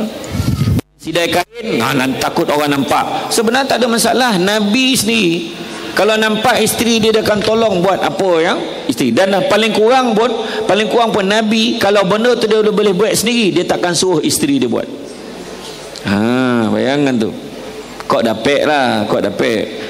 Tapi paling tidak tolong sidai kain. Kalau takut kawan-kawan nampak, pakai helmet full face. Pakai towel full face, sidai kain. Sap kan. Copek siap betul tak? Tolong. Sebab kadang-kadang kesian. Ada kisah ni, kisah benar. Seorang lelaki ni dia cakap ke isteri, kau ni aku tak tahu apa yang susah sangat jadi orang perempuan. Kalau aku jadi perempuan senang, duduk je. Kau tu tak, aku penat cari kerja. Aku kalau boleh nak jadi perempuan senang. Wah, dia cakap macam tu. Malam tu Tuhan makbulkan doa dia. Dia jadi perempuan, bini dia jadi lelaki. Bila terjaga dia jadi perempuan, dia pun bangun, siapkan sarapan apa semua untuk suami dia. Dah siapkan untuk suami dia, suami pun makan apa semua. Lepas tu dia siapkan anak-anak pergi sekolah. Lepas tu beli sayur barang dapur. Lepas tu siap dia nak masak untuk tengah hari. Laki dia balik dah makan, laki dia babai, laki kerja balik, kemudian dia basuh pinggan, kemudian dia sidai. Lepas sidai kain pula, kemudian petang dia pula siap fikir apa benda pula nak bagi minum petang ni, siapkan minum petang. Lepas tu angkat kain dekat jemuran tadi, dah sudah kumpulkan kat satu tempat, kemudian siap masak pula untuk makan malam. Laki dia balik, bagi laki dia makan. Lepas makan malam, lepas tu dia selipat pula baju, basuh pinggan semua, kemas. Sudahnya dia penat betul. Ya Allah, penat jadi perempuan ni rupanya. Ya Allah, baliklah, padahal penat, masuklah dalam bilik. Suami pula mengajak bersama. Yang gitu-gitu tu. Masuk dalam bilik, lepas tu tak apa Eliza tak faham, tak apa, kau boleh tak tahu, kau tak faham tak apa. Lepas tu bila dah bersama begitu, dia mengadu kat malaikat, ya Allah, wahai malaikat, tolong aku tak nak jadi perempuan, penat. Malaikat kata, kau dah tak boleh jadi lelaki. Sebab apa? Sebab tadi kau dah bersama dengan suami kau kena tunggu 9 bulan. Menjorit dia, terjaga dia. Itu kisah benar dia. Dia ngigau, dia terjaga. Sebab dia rasa benda tu betul, dia cerita kat saya. Lepas tu langsung dia ambil cuti 3 hari. Sebab dia kesian dekat isteri dia. Tolong isteri dia ke rumah 3 hari. Orang perempuan cuba tengok kesakitan dia melahirkan anak. Oh, jangan cakap. Kesakitannya ibarat 20 tulang rusuk dipatah-patahkan serentak. Ya Allah. Tu sebab orang lelaki kena temankan. Teman tak isteri.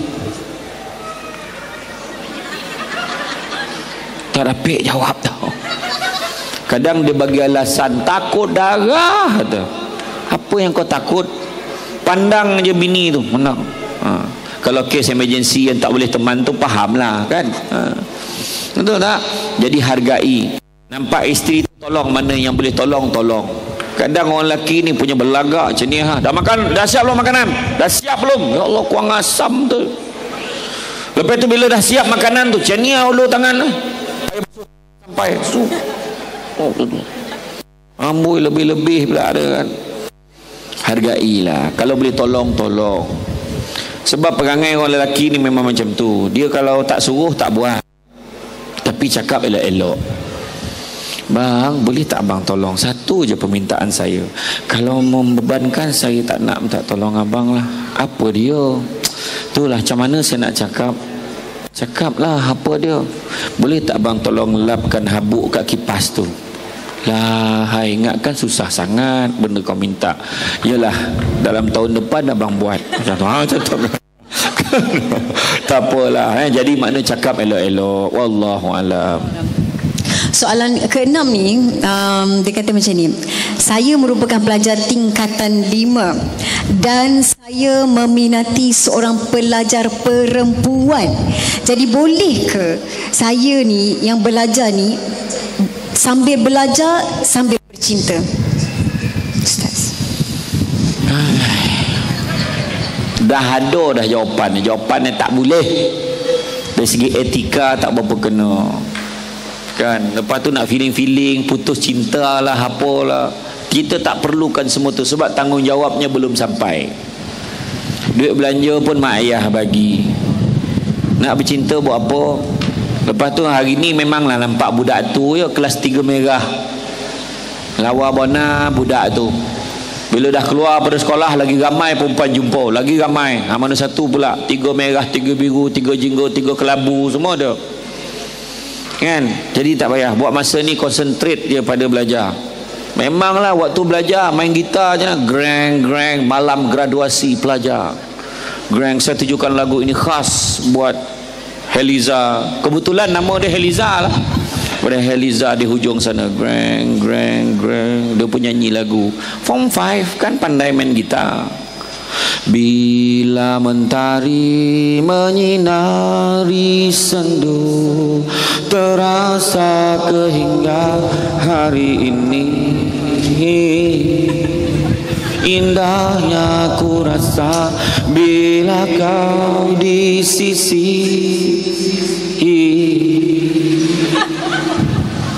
Teringatku di masa lalu, ku nyanyikan lagu kepadamu, bagai kekasih yang dilamun rindu, terbayang wajahmu yang ayu. Memanglah masa tu feeling tapi tanggungjawabnya belum ada. Buat apa nak cerita? Saya pun boleh nyanyi gak kan, cuma tak ada backupnya kan. Tapi maknanya belum masanya lagi. Sampai masa kita dah habis belajar, kita dah ada career. 3 benda nak kejar. Pertama, ilmu. Kedua, kerjaya. Dan selesai kedua, datang yang ketiga, kehidupan. Nak berjaya ketiga-tiga, biarlah kena pada masanya. Bercinta pada waktu yang tak sepatutnya. Sekarang tengah belajar, habiskan belajar betul-betul. Bila belajar, sambung belajar sampai luar negara, tak kira lah mana. Habis sampai Menara Gading. Lepas tu dah ada career, barulah cerita pasal nak bercinta. Baru cerita pasal nak kahwin. Siapa nak kahwin beratur sekarang? Siapa perempuan nak kahwin dengan saya sekarang? Beratur. Okey, kau macam mana kau boleh fikir kau boleh beratur sini? Kau baru boleh pilih, buat pilihan hati kan. Jadi buat masa ni kalau form 5 nanti dululah, masih belajar, habiskan dulu, capai cita-cita kita dulu, bagi gembirakan ayah dan mak kita dulu. Wallahu alam. Terima kasih. Ingat waktu saya pergi ke bumi Palestin ketika itu, saya jumpalah dalam 2-3 orang kanak-kanak ni usia dia 4 tahun, 6 tahun, 4-5-6 tahun lah. Dia pakai beg sekolah dan waktu tu keadaan belum selamat, dalam keadaan peperangan. Jadi kami tanya kepada anak-anak ini, kamu dari mana? Dia pun senyum. Dia kata, kat ustaz. Waktu tu saya sebelah ustaz sebab saya tak pandai bahasa Arab kan. Dia kata, ustaz, saya dari sekolah. Kami terkejut sebab dalam keadaan perang macam tu pun dia masih boleh pergi ke sekolah. Lalu ustaz pun tanya, kenapa dalam keadaan perang macam ni kamu pergi ke sekolah? Lalu anak kecil tu kata, wahai ustaz, kalau kami tidak pergi ke sekolah, kalau kami tidak menuntut ilmu, bagaimana mungkin untuk kami mempertahankan agama kami? Bagaimana mungkin untuk kami mempertahankan negara kami? Mana mungkin kami ikut ayah kami pergi syurga Allah Subhanahu wa taala? Ayah kami dah tak ada. Kami takut nanti berusia kepada kami apa kami. Dan ustaz bukan semata nak dapat sijil A, semata-mata nak dapat nombor 1. Kami tahu itu penting, tapi tujuan utama kami di sekolah adalah dapat redha Allah.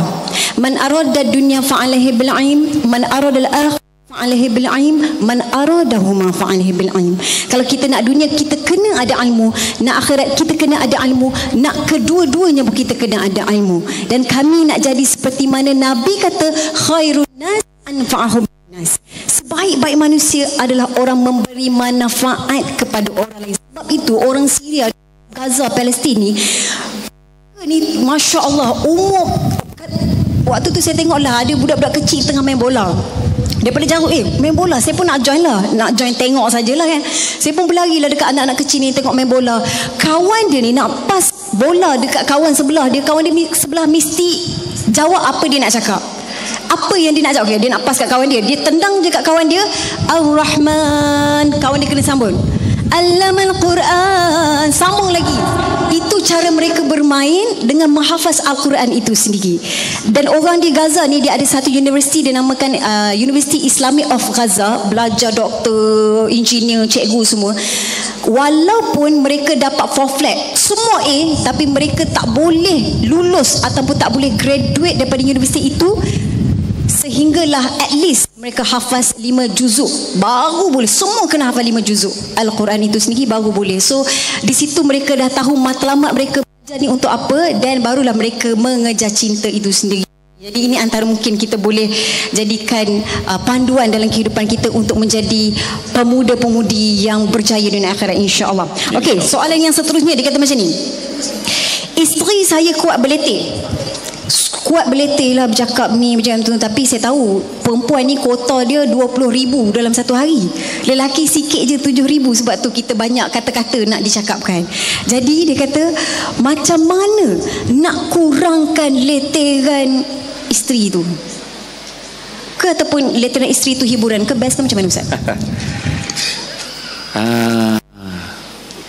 Bab letih ni kan orang perempuan ni dia boleh cakap tau, sampai kita orang lelaki kalau dengar dalam telefon tu dia boleh kata lap sikit, sambung boleh.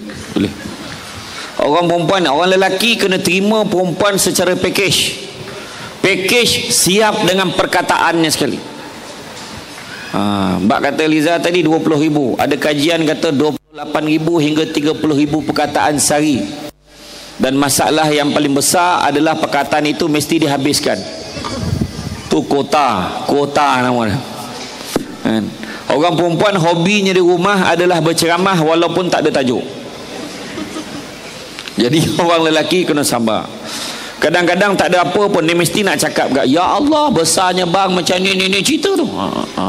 Kata dengar. Dan perangai orang perempuan yang paling tak tahan tu bercakap kena tengok muka dia. Tengoklah sini kenalah tengok muka ni.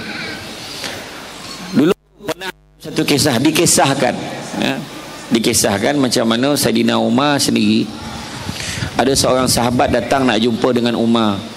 Umar ni antara dalam sejarah panglima angkatan tentera paling garang. Jadi yang sahabat ni tak tahan kena leteh dengan isteri dia pun nak pergi mengadu dengan Umar. Sampai di rumah Umar, nampak tengok Umar pun kono dengan bini dia. Pumpam lah. Umar pun kono. Langsung balik kawan tu. Umar panggil, ya sahabat, apa cer? Tu saya cakap lah. Apa cerita? Wahai Umar, aku nak mengadu pasal isteri aku beleteh. Aku nak ngadu dengan kau, rupanya kau pun kono. Tak ada. Saidina Umar kata betul, orang perempuan ni beletih, biarkan. Sebab apa? Apa sangatlah, aku fikir apa sangatlah yang orang perempuan ni cakap kalau nak dibanding dengan apa dia dah buat untuk aku.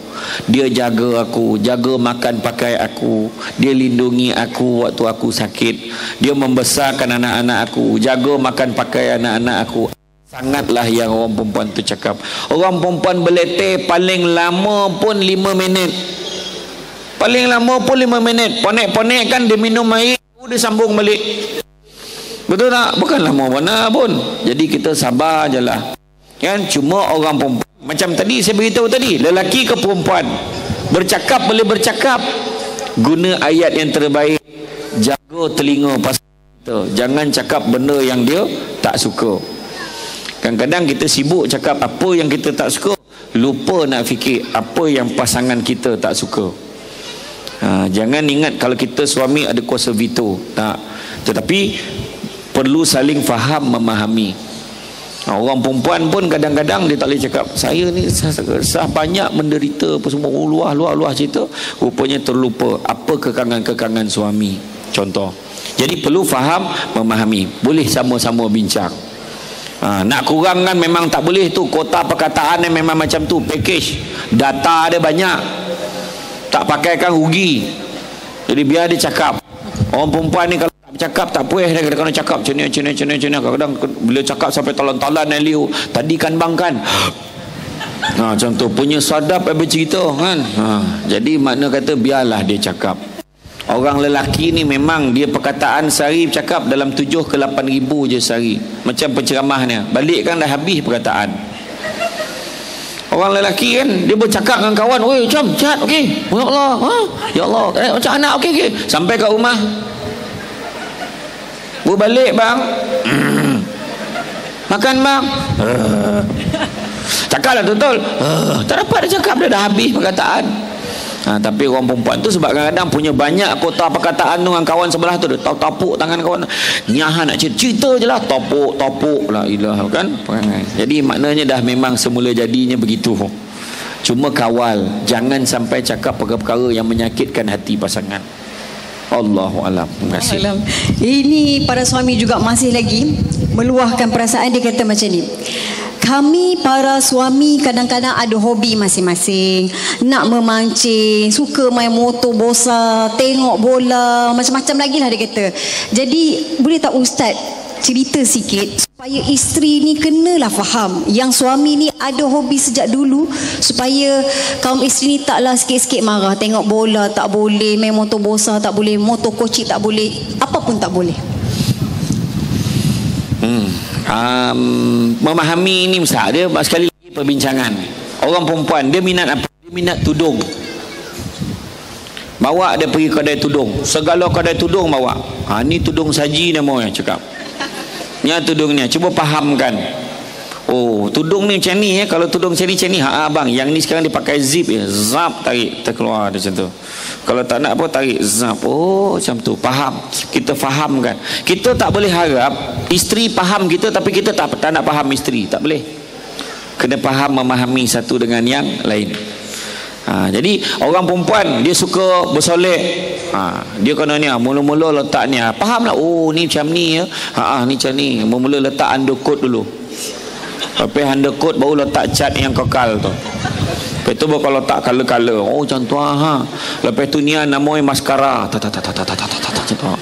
Melantik bulu mata kan. Tak kisahlah. Oh, macam tu. Tudung ni bang, yang ni nama dia orbit. Orbit ni. Yang ni nama ni planet Zuhal, Marikh, ada sini dia lilit keliling. Fahamkanlah. Begitu juga orang perempuan fahamkan suami. Faham suami. Suami suka tengok bola. Belikan bola satu. Letak atas meja, bola, tengok bola lah bola ni. Tak, suami tu gemar tengok bola, dia minat tim Liverpool. Carilah jersey Liverpool. Ni laki minat Liverpool. Demi memahamkan abang ni, saya hadiahkan abang jersey Manchester United. Marahlah kawan tu. Kena faham. Tapi bila nak faham tu janganlah tanya soalan-soalan yang menyebabkan suami marah. Nak faham, oh bang, siapa main malam ni? Ni Liverpool lawan Manchester. Oh ya ke? Siapa menang bang? Dia tahu suami Liverpool. Setakat ni Liverpool leading. Ya bang. Oh, alhamdulillah. Nampak faham macam tu. Tapi jangan, bang, apa pasal dia main seboleh orang? Bola apa lah sebiji ya? La ilah soalan kan. Penalti tu apa? Masa bila diwujudkan konsep kad kuning ni? La ilaha ilah soalan kau. Kau pergi ke dapur sekarang, kau pergi ke dapur. Macam tu kan. Yalah, makna saling faham, memahami. Kan? Tu kadang beli TV 3 tu. Satu kat bilik air. Satu kat ruang tamu. Kadang-kadang berabot kan. Orang perempuan faham. Orang perempuan dia minat tengok drama Korea. Layananlah. Apa yang kau gamar nak cerita Korea ni? Handsome lelaki dia bang. Apa abang kau tak handsome ke? Handsome juga. Cuma orang Korea ni lagi handsome. Pergilah lelaki tu buat operation, disepet tu macam orang Korea tu. Sebab faham. Tengok Korea. Jangan saya Hamzah Hamidah. Siapa tak faham Hamzah Hamidah kan? Saya kadang tengok Korea ni tak dapat tau. Perempuan saya tengok Korea kan, Balong tolong tukar audio dia bahasa Korea, bahasa Melayu tak sadap. Mengado-ngado Dengar bahasa Korea, lepas itu baca subtitle. Sama lah. Tapi ya jugalah bahasa Korea tu, yang bahasa Melayu tu bunyi teruk mana lah. Orang Malaysia macam tu cakap, dah makan ke belum? Belum, marilah makan sama. Okey lah. Ini dia punya audio, dah makan ke belum? Mari makan sama. Apa teruk sangat orang Malaysia ni bercakap. Tu yang dengar orang Korea bercakap tu berkahak-kahak. Alhamdulillah. Yang cakap kan? Saya dah pergi Korea dah gitu, pergi Korea. Tapi tak adalah best mana, sonok lagi duduk Malaysia. Makan susah. Nak cari makanan halal. Baru ni je Felda Disaji ada buka restoran kat sana. Sebelum ni tak ada. Dah lah makan susah, buang air pun susah. Nak buang air kat jamban tu kan. Tapi memang bersih. Sebab setitik air pun tak jumpa. Sebab tak ada kepala paip. Kalau nampak orang tu keluar daripada toilet bawa botol macam ni kan, mana orang Malaysia tu. Bila nak buang air tu kan, suspend. Nampak kat dalam lubang jamban tu menyala-nyala lampu. Wah, ni pahal ni, CCTV ke apa? Apa benda nak disuluh ni? Bila saya duduk kan, ada banyak button. Ada satu tu button kids, kanak-kanak. Tekan dia rendah sikit. Ceng. Handa. Lepas tu button wash. Cuci. Wah, ni siap cebok ke apa? Saya tekan lah. Bila saya tekan, keluar satu corong. Dia tembak. Tapat pula tu. La ilaha illallah. Menjerit Allahu Akbar. Ya Allah. Menderita. Saya tengok kat KL tu, pasaraya tu lembut je airnya. Ini tajam. Allahu Akbar. Lepas tu ada satu button tu, button massage. Tak ada, saya tekan dah. Massage tu apa? Massage apa massage? Nak urut apa?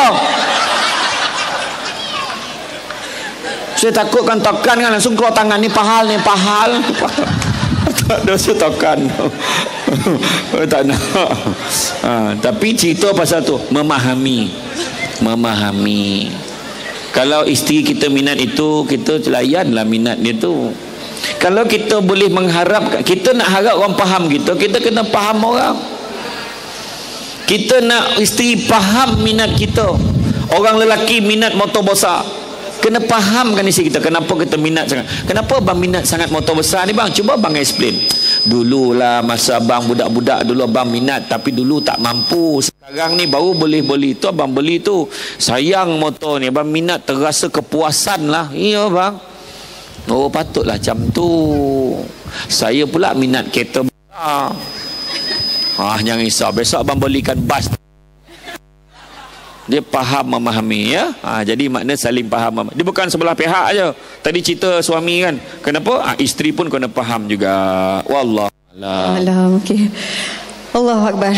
Last soalan lah ya. Tak larat dah ni. Gelak. Okay, last kali dia cakap macam ni. Saya merancang untuk bertunang 2-3 bulan lagi. Masalahnya sekarang bakal tunang saya meletakkan harga hantaran yang sangat tinggi. Maknanya di luar kemampuan saya. Saya mintalah diskaun. Tapi tunang saya tak nak. Dia kata malu kalau letak harga murah. Jadi apa perlu saya buat? Nak teruskan ke nak putus je hubungan tu? Dalam soal pertunangan, saya tidaklah akan menasihatkan kepada putuskanlah, tak. Benda ni bawa berbincang. Tunjuk kemampuan kita. Setakat ini teruskan berbincang. Sebab bila kadang-kadang bila terlampau meletakkan harga tinggi, dia seolah-olah menjadi urus niaga. Jadi tak elok pada hubungan tu sebenarnya. Saya teringat macam ada satu kisah, ada seorang tabi'in nama dia Mubarak. Mubarak ni memang gelap betul. Hitam. Sehitam-hitam. Mubarak, dia ni hamba. Tuannya Husam bin Nuh. Husam bin Nuh ni tanya, wahai Mubarak, aku nak kahwinkan anak aku. Macam mana tu? Kalau kau nak kahwinkan anak kau, Mubarak kata, yang pertama janganlah kau kahwinkan dia disebabkan oleh cantik ataupun tidaknya dia, sebab itu perangai orang Yahudi. Maaf, tu perangai orang Kristian, perangai orang Nasrani. Kenapa? Memang orang Kristian dia nak cari cantik-cantik ya. Yang kedua, jangan kau cari disebabkan oleh keturunan. Sebab keturunan ini perangai orang Yahudi. Yahudi nak cari Yahudi je. Contoh dia duduk kat Sungai Buloh, nak cari keturunan buluh-buluh je. Contoh kan, tak boleh. Habis nak cari macam, janganlah kau cari disebabkan oleh harta benda. Sebab itu tanda-tanda orang gila dunia. Habis mana yang elok? Yang elok carilah yang beriman dan bertakwa. Cari. Jadi makna kata kadang-kadang kita terlampau mementingkan bab duit, kadang terlupa apa pertimbangan yang sebenar. Pertimbangan agama. Pertimbangan agama adalah yang paling mustahak. Kadang-kadang dia bolehlah menyara kehidupan anak kita, mungkin tak mewah, tapi dari segi agamanya dia ni budak baik. InsyaAllah agama boleh menjaga anak kita, agama boleh menjaga keluarga kita. Jadi jangan kita salah pertimbangan, silap perhitungan. Bila silap perhitungan nanti tak jadi apa. Maka dalam kes pertunangan tadi, bincanglah elok-elok. Tapi janganlah cakap, tahu tak kisah Mubarak tu. Wah, cakap bukan macam tu. Maksudnya bincang, saya kemampuan saya banyak ni je. Saya paling tinggi, saya boleh bagi hantaran banyak ni. 15,000 serba sepasang. Apalah serba sepasang pula? Yalah kalau serba satu kan takut kasut sebelah ya. Jadi biarlah dia serba sepasang. Jadi makna dia boleh bagi banyak tu. Dia minta tadi 20. Okeylah. Nampak bersungguh dah, dia tunjuk dah, habis segala harta dia keluarkan. Maknanya dia memang bersungguh-sungguh nak kahwin dengan anak kita. Undinglah elok-elok. Dengan berbincang insya-Allah akan dapat hasil yang lebih baik. Wallahu alam. Terima kasih. Wallahu alam. Dengan itu kita ucapkan terima kasih banyak-banyak kepada Ustaz Syamsul Debat. Sekali lagi berikan tepuan paling gemuruh untuk Ustaz Syamsul Debat. Bersungguh-sungguh share malam ni. Best ke? Alhamdulillah, tak pernah, memang tak rasa mengantuk. Kau boleh nak sambung lagi 3 jam, tapi kita dah habis dah hampir dekat 11.30. Jadi sebagai penutup tadi, saya dah berkongsi dengan anda. InsyaAllah saya akan nyanyikan sebuah lagu, di mana lagu ini adalah pengalaman pertama saya ketika pergi ke bumi Gaza, Palestin, melihat sendiri keadaan mereka. Masya Allah, berhadapan juga situasi berdepan dengan kereta kebal, di mana di atas udara ada helikopter Apache, bila berada di bumi Syria juga berdepan dengan bom dan sebagainya, yang menyebabkan saya fikir Masya Allah, kita berada di sini sangat beruntung, boleh buat forum malam ini. Masya Allah, boleh makan nasi Arab. Namun anak-anak mereka yang berada di bumi Syria itu, kotak yang kami angkat untuk bagi kepada mereka sebagai misi bantuan kemanusiaan ini, mereka tak akan buang kotak itu. Bila kami tanya kenapa tak buang kotak ini, mereka kata mereka akan simpan untuk mereka koyakkan kepada cebisan-cebisan yang kecil, lalu mereka akan rebus menggunakan air hujan untuk suap kepada anak-anak minum sup kotak. Dan mereka paksa sembelih anjing dan kucing untuk dijadikan makanan. Dan ini menyebabkan Masya Allah, syukur, Alhamdulillah, kita kena banyakkan syukur. Alhamdulillah, yang ada keluarga kalau ada masalah itu, Alhamdulillah still lagi ada keluarga. Banyak sahabat-sahabat saya yang berada di Gaza, Syria, yang bawa kami ke dalam misi itu, ramai dah syahid. Tahun lepas yang bawa kami ke Syria, dia syahid ketika bulan Ramadan, hari Jumaat, tengah berbincang untuk bagi bantuan kemanusiaan itu sendiri, tengah nak menunggu waktu berbuka puasa, dalam masjid kena bom. Dan dia nak berkahwin lepas habis Ramadan, waktu bulan Syawal dia nak berkahwin, tapi Allah lebih sayangkan beliau, dia pun syahid kena bom. Kita nampak wajah dia, Masya Allah, sedang senyum, gembira nak berjumpa dengan Allah SWT walaupun kena bom. Jadi lagu ini tajuknya La Tahzan. Mungkin ada di antara kita yang sedang diuji, sedang sedih, sedang kecewa. Allah kata jangan risau. Allah pujuk kita dalam surah At-Taubah ayat ke-40, kata Allah, La tahzan innallaha ma'ana. Jangan sedih, Allah bersama kita. Jadi terimalah daripada saya, La tahzan.